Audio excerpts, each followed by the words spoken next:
All right. Thanks, Nick. I appreciate it. Okay, we're going to share sound here. And I think y'all should see slides at this point. Yeah? All right. Jonathan says yes. So we're going to go ahead and go. Well, thank you to Christian Grads and to Nick for the opportunity to speak about a topic that's near and dear to my heart, about science and how we use science to understand the world, and if that's the only way to know the world, which is the concept of scientism. Um, some people asked me years ago on this topic, they said like, oh, you ought to write a book at some point. And I foolishly was like, oh, maybe. And then I read this book by J.P. Moreland called Scientism and Secularism. And I was like, no, I don't need to write a book. J.P. already wrote it. And so if you're interested in this topic and would like to learn more, this is the book to go for. We're going to cover a lot. I'm going to go kind of fast. And so I know there are several students on the line. So I put several slides where I have a little camera icon here, and that's a good place to like take a picture or do print screen or whatever if you want to be able to quickly take notes. I first wanted to kind of introduce like what is scientism and why it's important, but the timing worked out really interestingly because just last week the internet exploded in controversy over a particular video, which I will show you now, and I think introduces the topic better than I ever could. This is from a TEDx talk a few years ago. This is Yuval Harari speaking. Take a listen and hear if you can hear what points he's trying to make. Maybe most legal systems are based on this idea, this belief in human rights. But human rights are just like heaven and like God. It's just a fictional story that we've invented and spread around. It may be a very nice story. It may be a very attractive story. We want to believe it. But it's just a story. It's not a reality. It is not a biological reality. Just as jellyfish and woodpeckers and ostriches have no rights, Homo sapiens have no rights also. Take a human, cut him open, look inside, you find their blood, and you find the heart and lungs and kidneys, but you don't find there any rights. The only place you find rights is in the fictional stories that humans have invented and spread around. Okay, so I hope everybody was able to follow all that. Harari, the internet kind of exploded because he seemed to be saying the following. If I dissect a human, I don't see any human rights, right? If you look at the old Operation game, there's heart and wishbone and whatnot, Adam's apple, but there's no human rights anywhere in the Operation game. And he says, if I can't find human rights using dissection, then human rights don't exist. It's just a fiction that we made up. So people kind of lost their minds and they said like, how dare you? And but it prompted some really good discussion, and I wanted to kind of unpack why would he say something like this. There actually is kind of a philosophy behind this viewpoint, even if it's not very popular. And the philosophy is this. He is assuming, by saying, I have to dissect you in order to find out if you have rights, he's assuming the only way to find truth is through scientific investigation, like dissection. And that is what we mean by this term scientism. It means scientific experiments, scientific reasoning, scientific investigations, the only way you can actually get to true knowledge. So he says, well, guess what? Science only studies the material world. So that means that the material world is all that exists. Actually, that's not quite right. That doesn't quite follow. Let's mark that out. That's not exactly right. What would follow is if the only way you can know anything is through scientific investigation, and scientific investigation is limited to the material world, that means the material world is all that you can know. And so he says, I can't know anything about human rights. I don't see it. He says, therefore, as far as I'm concerned, they don't exist. Now notice he did kind of equivocate between not knowing if something exists and actively saying it doesn't exist. He says human rights don't exist. But this is effectively where he's coming from. Now, I'll go ahead and tell you, I am going to critique scientism today, but we should try to make sure we understand why would someone believe this. It turns out this is actually far more common and more popular than you may realize. Here's David Hume, a Scottish philosopher from the 1700s, and he would ascribe, to something like this, saying scientific investigation, actually carrying out evidence and reasoning, that's the only way to knowledge. And you can see why, especially in the Enlightenment era of the 1700s, why someone would believe this. It's because when we use science, we all agree. So for instance, here's a diagram of an air conditioner. If you go around the world and say, how does an air conditioner work? Here's how I think an air conditioner works. You can actually get everybody on the planet to agree and say, yeah, I think that's how it works. Because we can investigate it. We use the tools of science to understand thermodynamics and heat transfer and say like, yep, that's how an air conditioner works. And in an age where we seem to not be able to agree on anything, At least we all agree on the science behind the air conditioner.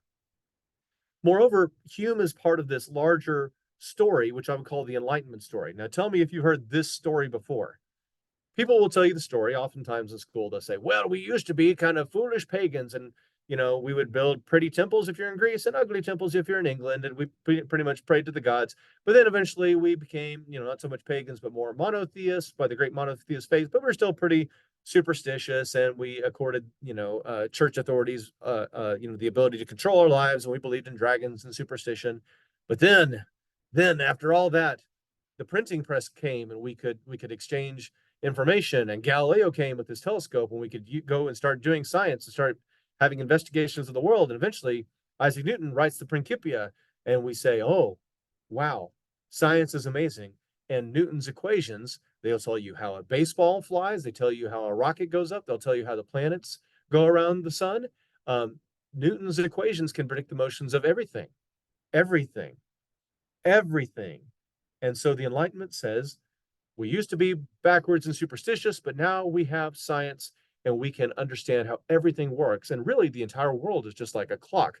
The French would call it the machine du monde, right? It's the machine of the world. Everything fits together, and you can actually predict using the equations what's going to happen.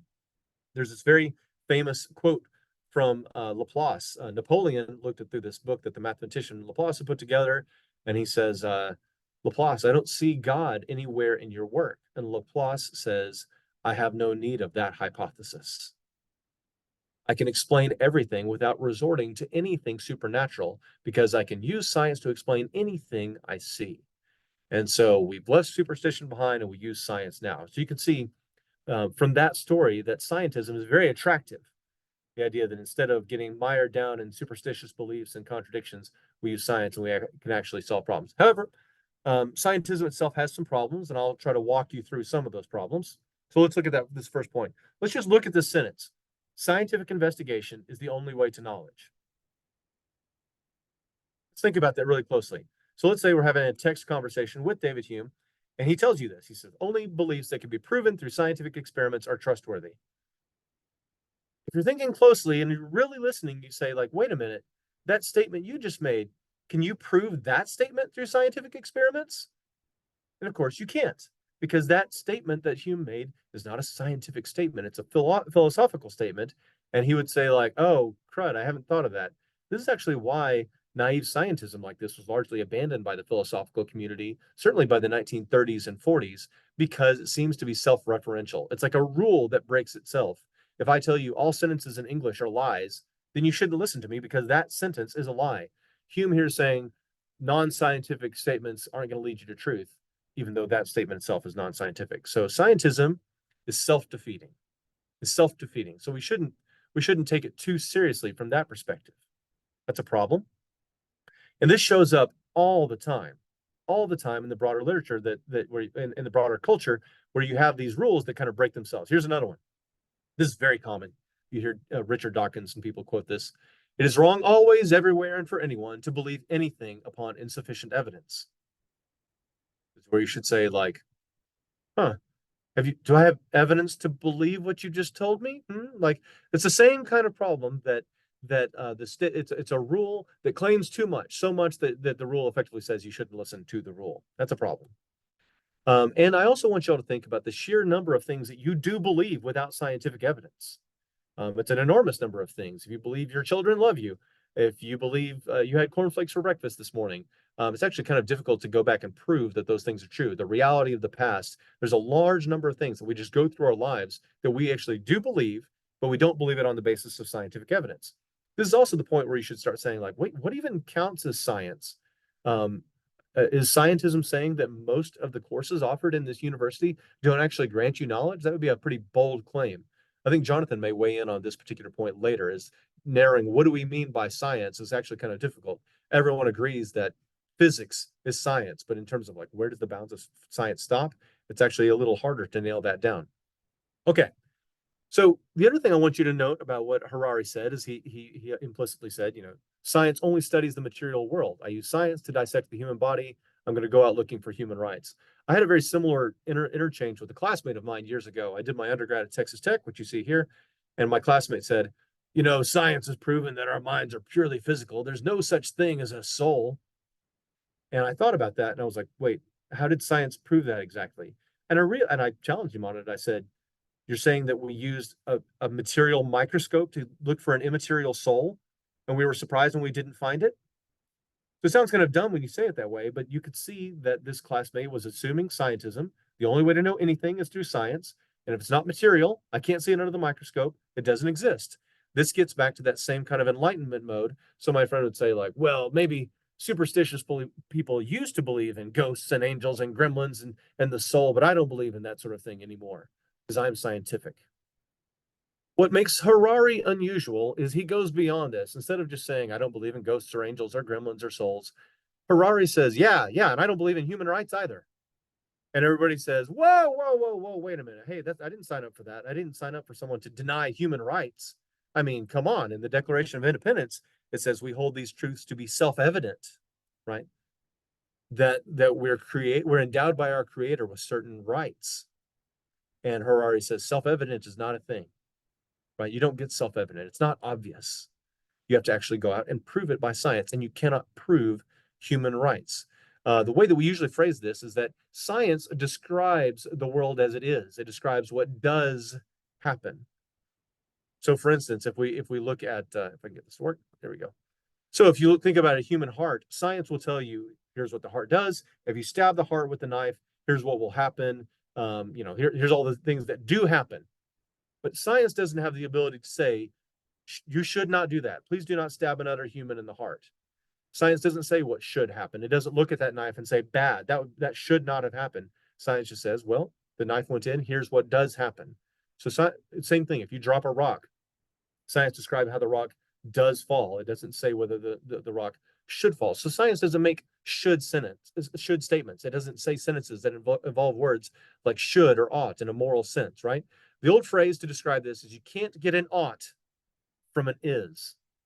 So science says that there is a heart in that human.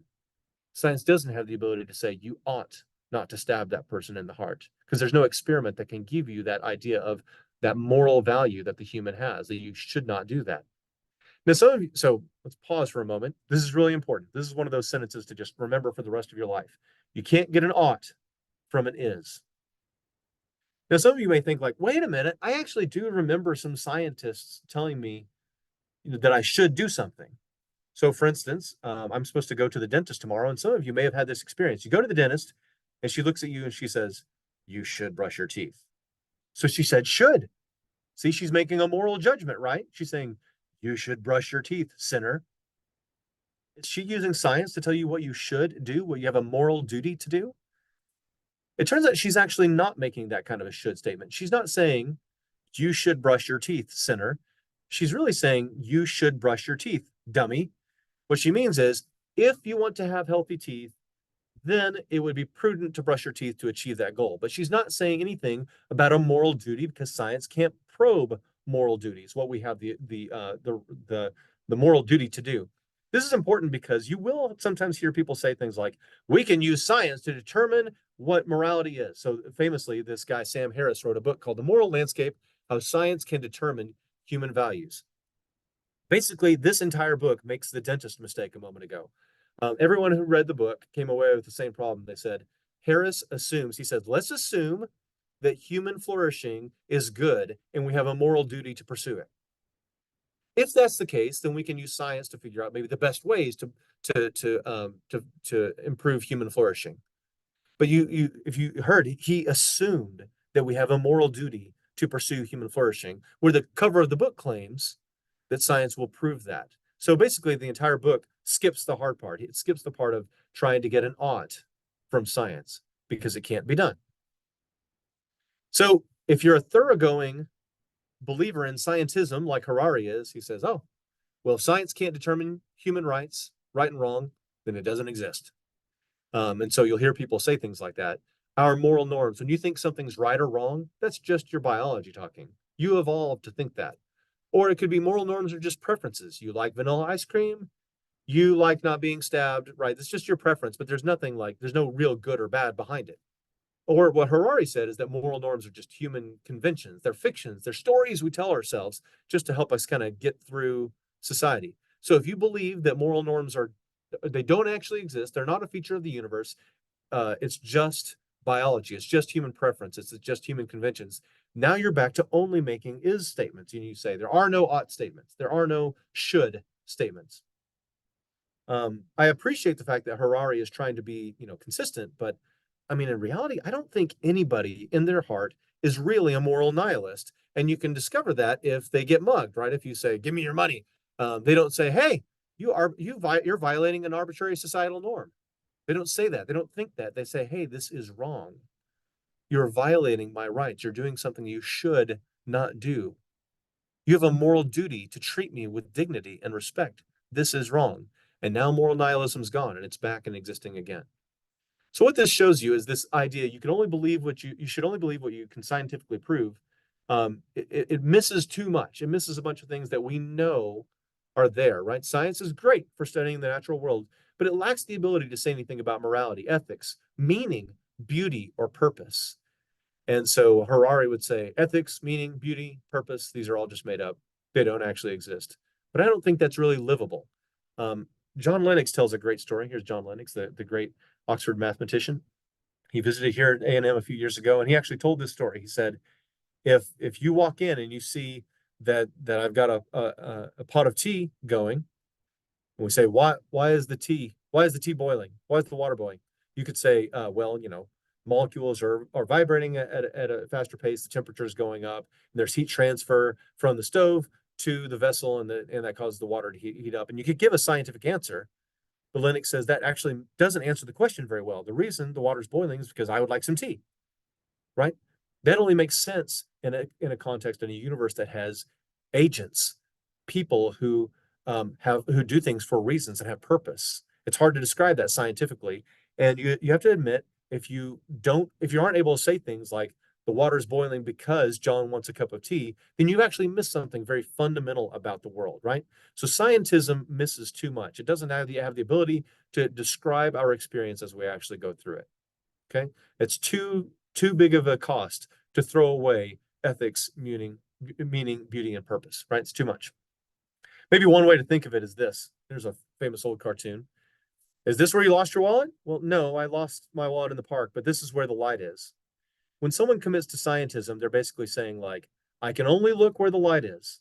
That's the only place I can look. And you have to tell them, like, hey man, there's other places beyond with light. If your goal is to look right there, that light is great.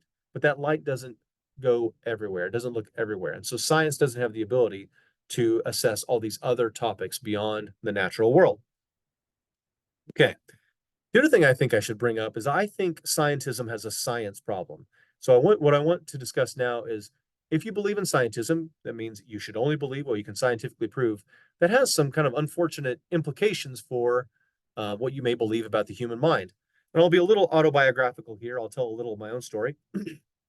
My very first year in grad school, 2003, I was up in Boston, and I began to worry about the possibility of a materialistic universe, meaning a universe that's like, it's just material, there's nothing else. It's a universe it's just atoms. I was like, what's the evidence that there's more than just atoms?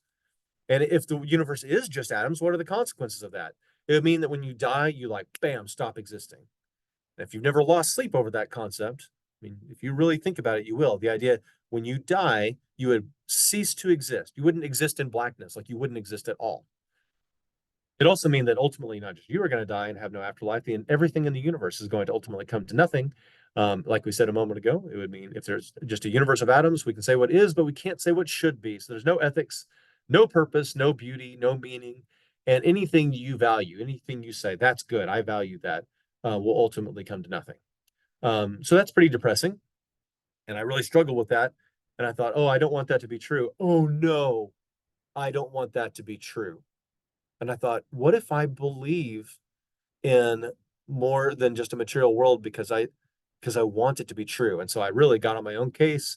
I was very skeptical and thought, oh, maybe I'm believing this way because I want it to be true. How do I get out of that? And so anyway, eventually I got out of that because I realized it takes no real effort to be a skeptic.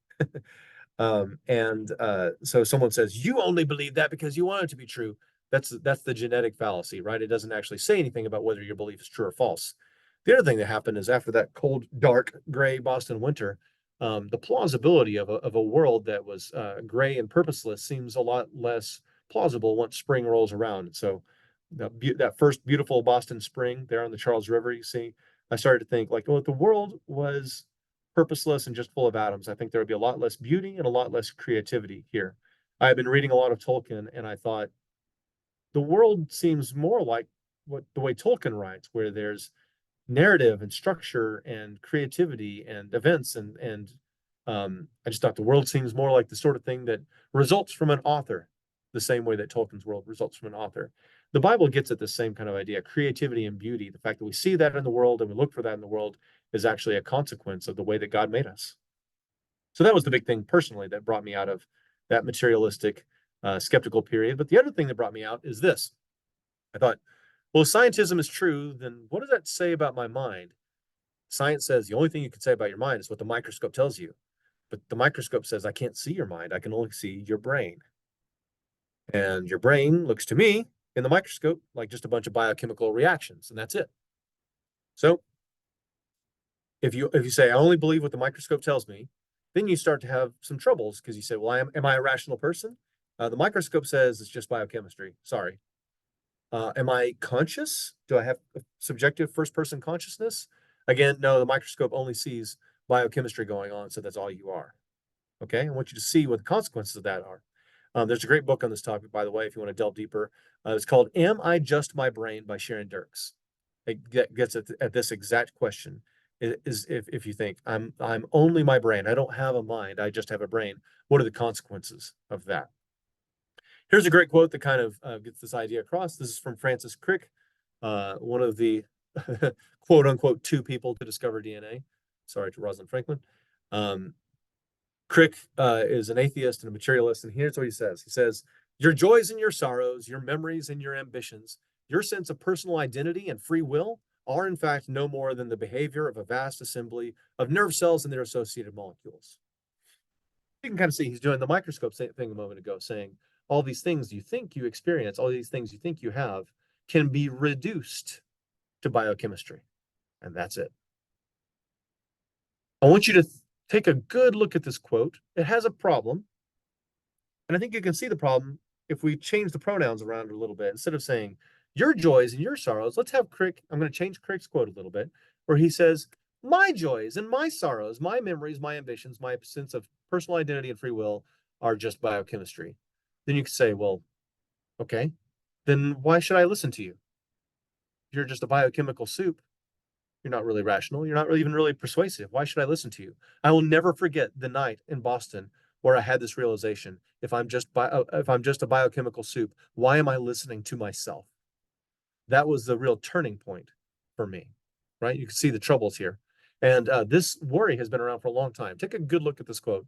With me, the horrid doubt always arises whether the convictions of man's mind, which has been developed from the mind of the lower animals, are of any value or at all trustworthy. Would anyone trust in the convictions of a monkey's mind if there are any convictions in such a mind? This is actually a quote from Darwin himself.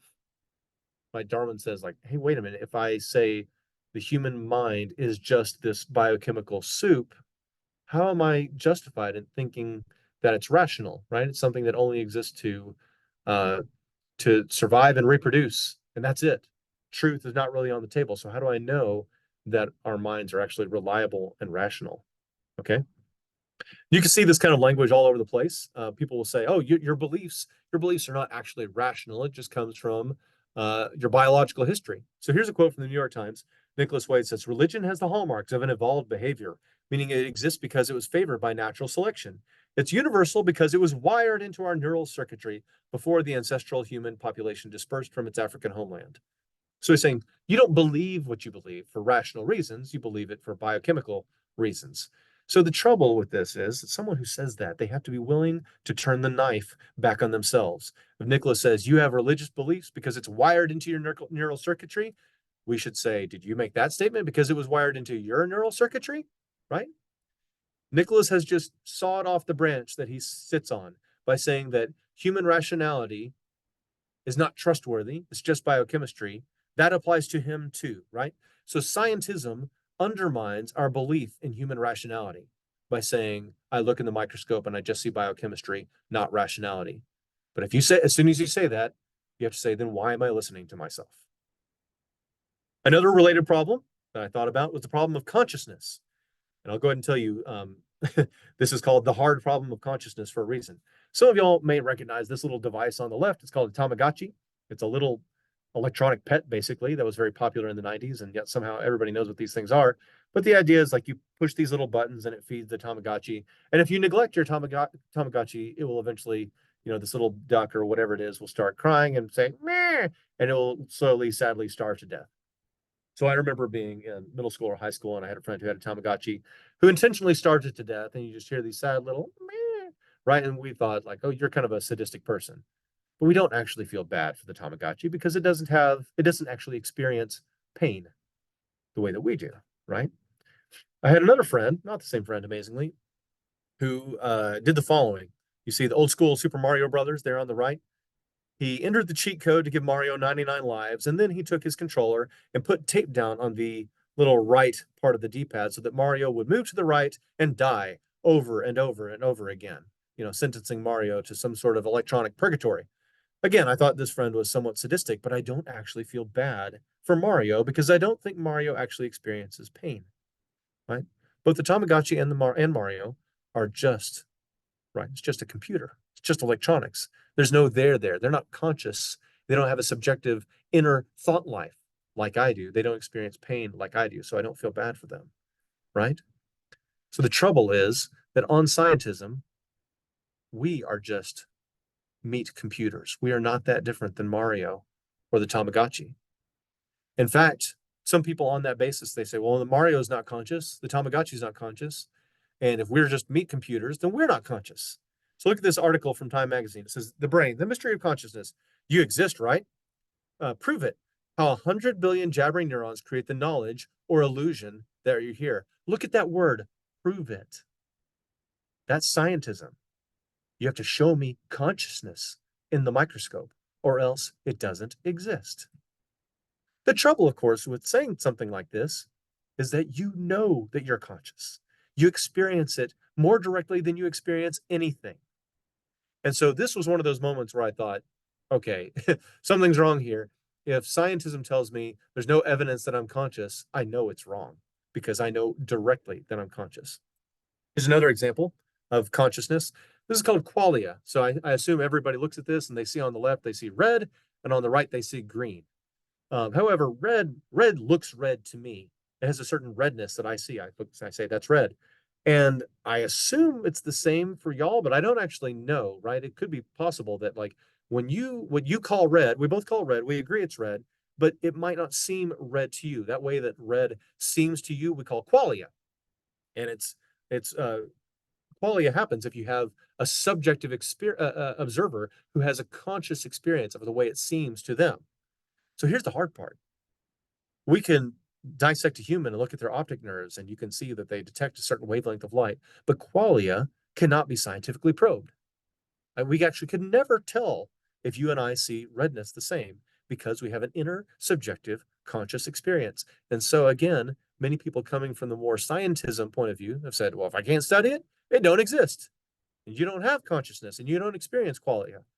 Here's a cartoon of a poem from Daniel Dennett, who's one of these people who advocates this. He says, roses are red, violets are blue, but qualia don't exist. And if you think it doesn't exist, I don't believe in it unless I can study it under the microscope, then consciousness itself goes out the window. In effect, there is no you. You don't have an identity because you don't really exist. You're just a biochemical soup. And at this point, you should say, but I know I do exist, right? So if scientism says we have no reason to believe in consciousness, or we have no reason to believe in human rationality, then you have to start saying, I don't know about you, scientism. I think you have some problems, right? So some people would say, well, hold on. Do we have to reduce everything down to biochemistry? Maybe. Well, what if you got if you get all the circuits just in place, if you get all the biochemical, all the DNA, all the structure of the brain, if you get it in place, then maybe consciousness happens, or rationality just happens. It emerges and supervenes upon that neural network. So I can't study it with the microscope, but I can study the neural network. And then we say, once you get all the pieces in place of this network, then consciousness happens. So what do they mean by emergent? I actually have no idea. I have no idea. I don't think this is scientific. There's no way to study it. Nobody knows what this means. It's effectively just a pastiche of saying consciousness exists. It's hard. We don't know how to describe it scientifically. So maybe it emerges, but I don't think this actually makes any real difference. By the way, I don't have time right now, but if there's any AI researchers, we should talk about this in the Q&A today. This has big implications for how you think about artificial intelligence.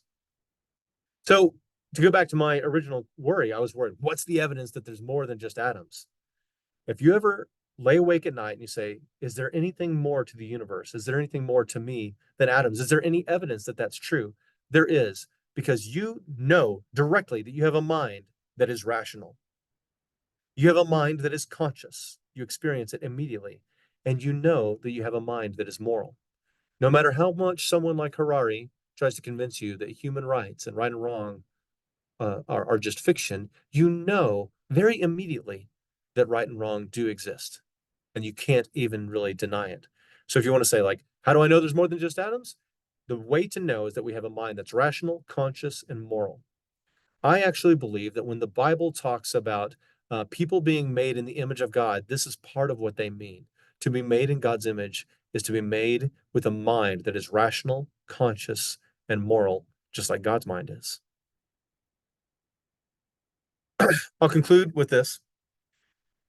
I said a moment ago, scientism has a science problem, and that's because if I want to go do science, I have to make some assumptions. I have to assume that the universe out there is understandable and orderly, that the universe itself makes sense and follows regular laws so that I can use induction. I can use the principle of sufficient reason that if an event happens that has a cause, and that it'll work the same way tomorrow and it'll work the same way on the other side of the planet. I have to assume that just to get going with science. I also assume that my mind has to be able to understand that order within the universe.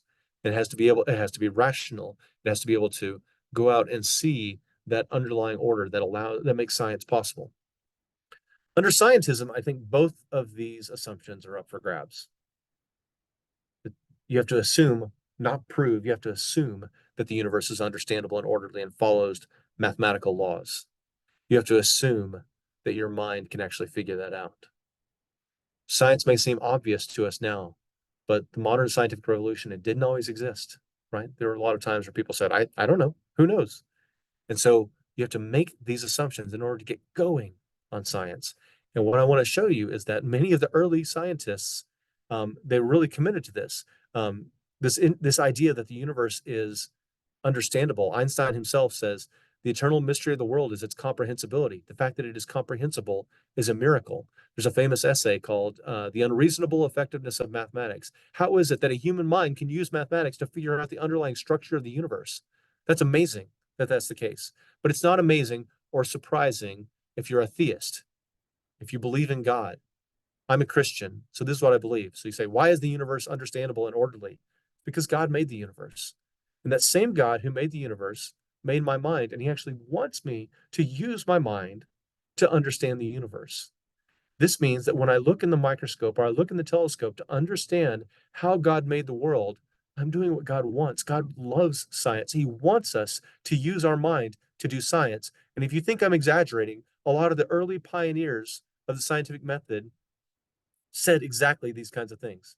Here's a quote from the great Johannes Kepler. He says, these scientific laws are within the grasp of the human mind. God wanted us to recognize them by creating us after his own image so that we could share in his own thoughts. If you want to know, why did the scientific revolution happen? It was because a bunch of theists, people who believed God made the universe, God made my mind, God wants me to use my mind to understand the order that he imposed on the universe. That's why we had the scientific revolution that we did from people like Kepler and Pascal. One final note, I'll give this quote. One of the things I hope you can see is that the reason to believe in something like theism, and more to the point, the reason to believe in something like Christianity is not just that we prove it to be true, it's that it makes sense of the world. So here's a famous quote from C.S. Lewis. He says, I believe in Christianity as I believe that the sun is risen, not only because I see it, but because by it I see everything else. Lewis told a story of being in a dark shed and seeing the light coming in through the cracks in the door and the holes in the wall, and it allows him to see the inside of the shed. So he says, even if I don't see the sun directly, the fact that I am able to perceive everything in the shed, so it implies the existence of the sun. Christianity is a beautiful framework for making sense of the world, and that's part of the reason that we think it's rational to believe in it. With that, I'll stop, and we'll have some Q&A. Thank you. Micah, thank you so very much. Excellent talk. I would like to give time for Q&A. There's one statement already in the chat. Feel free to go ahead and add additional questions in the chat. Micah will address them. Yeah, I see a note from Dr. Fry. He had talked about near-death experiences. I'm not an expert in this topic, but I certainly know multiple people who've talked about near-death experiences as an indicator that consciousness is possible even beyond the body. So yeah, I think that's intriguing. I'd like to learn more. Doing studies on near-death experiences is there's a handful of people who've done that, and there's several really stunning cases. So yeah. Other questions? I think we're going to give some time to Jonathan. Jonathan, did you want to jump in? I'm sure I missed a thing or two, especially on the what counts as science and what doesn't topic. Yeah, if you want me to go ahead, I'm happy to. I won't take up much time because you covered a lot and did a really excellent job. So I don't have a whole lot to say. I mean, I think it might be helpful for the sake of getting the Q&A started, just to give some sort of forest rather than tree observations. So especially in part two, the way you seem to be proceeding was kind of in the following manner. You were offering arguments against scientism of the form, if scientism is true, then X follows, right? Consciousness is illusory, you don't exist, there are no moral values, etc. But of course, we all think that there are these things. I think I exist, you think you exist. Therefore, it follows, right, that scientism is false. And I think another sort of way to look at these things is just that to keep in mind that, of course, someone who's committed to scientism might just say, well, those are bullets I'm willing to bite. And that's essentially what Dan Dennett does, right, with all these things. And in an incredibly impressive way, the way he tries to get, coherent explanations of what to think of consciousness and all of these things. So it's actually really impressive, although simultaneously sad for those of us who think he's, defending a clearly false view.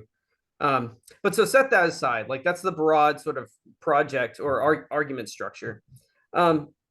But one of the things that is strange to me about this claim of scientism is I don't even know if scientism is false. And here's why. For something to be true or false, it needs to make an actual claim. It needs to be a meaningful statement. And as the view is at least articulated from what you gave us from Harari, right? Scientism is at least the two following theses. Scientific investigation is the only way to knowledge, and then science only studies the material world. That's maybe a definition of science to some extent, but it's not a very good one, right? And to know whether or not scientific investigation is the only way to knowledge is a meaningful statement, I need to know what on earth he means by scientific investigation. Yeah. And I mean, the problem, and this gets into something you mentioned, right, that there's this issue of definition. So if I try to give a reference of the word science, you might think I should define it in terms of the scientific method or some sort of methodological definition. But as soon as we do that, if you just look at real science or scientists, self-described scientists, the way they work today, the method of a physicist versus a biologist versus a psychologist becomes radically different. If a physicist went around and started taking questionnaires about what people thought about the fundamental nature of the universe, like a psychologist might, to try and understand what people believe, we would be baffled and think you're not doing science correctly, right? Or you're not doing physics correctly. But if we define things methodologically, then it's going to be really hard to have a single method that fits all of those sciences. And if we do find a way that's abstract enough to fit all the sciences, I think we're going to be pulling in things that we don't want to include as sciences, right? I mean, yeah. I'm okay thinking theology is a science, but most people don't like that. And that's because I think science is better understood in a way which is just more inclusive. It's a study of the objective reality of the world. God's an objective thing. If you can study God, then you're doing a science of sorts. But what we really mean usually is something like this natural science which is natural sciences. That's, to me, I think that's just a constructed concept that brings in a bunch of different types of sciences that we recognize as such, but only because we happen to group them together. It's a convenient way to talk about the world. It's not grounding it in something which is objectively the case. So it's not carving reality at the joints, so to speak. But anyway, so like those are some of the things that jump out at me immediately. Is I just don't know whether or not I even think it merits being false. It's just not meaningful unless you give me a lot more to go on. Yeah, yeah. one thing I was going to ask you about, Jonathan, is like when you look at the literature on this topic, one of the things that comes up is Alvin Plantinga's work on warranted belief. Plantinga says, like, we believe all kinds of things, and we're rational in believing them, and like they're kind of just immediately true to us. So if you think about the fact that like I have direct experience of my own subjective, conscious, first-person experience, and I think you do too. I have no way of scientifically proving that. So assuming that other people have minds, it just seems obviously true to me. I've reasoned it. I can't prove it, but Plantinga would say that I'm rational in believing that. And it turns out there's all kinds of, he calls them properly basic beliefs along those lines. Yeah, yeah. I mean, a lot of this just trades on questions of, well, what is knowledge fundamentally? What makes a belief rational? None of these things are the purview of science, right? Right. But That's philosophy scientism all the way. but scientism is a philosophical view. It's it's a misnomer, right? It's really a theory of knowledge. So it's a philosophical claim. But given that, yeah, Al is much better on this than Harari is. No doubt about that. So anyway, so I'll stop there. But yeah, thanks so much for the presentation. It's been interesting to watch the kind of catfight over the last week, where other people who would seem to believe in scientism, like Steven Pinker, are like, whoa, no human rights. What are you talking about? And so I almost admire Harari, like you said, for trying to bite the bullet. But even, I don't know, there's still a part of me that thinks like if Daniel Dennett or Harari, if they were mugged, like they would become a moral realist real fast and they wouldn't be a moral nihilist. Just because when the rubber meets the road, like I don't know if we can really deny those things. All right, let's take a look here. There's several good questions. Philip asks, can science really prove universality of math, biology, etc.?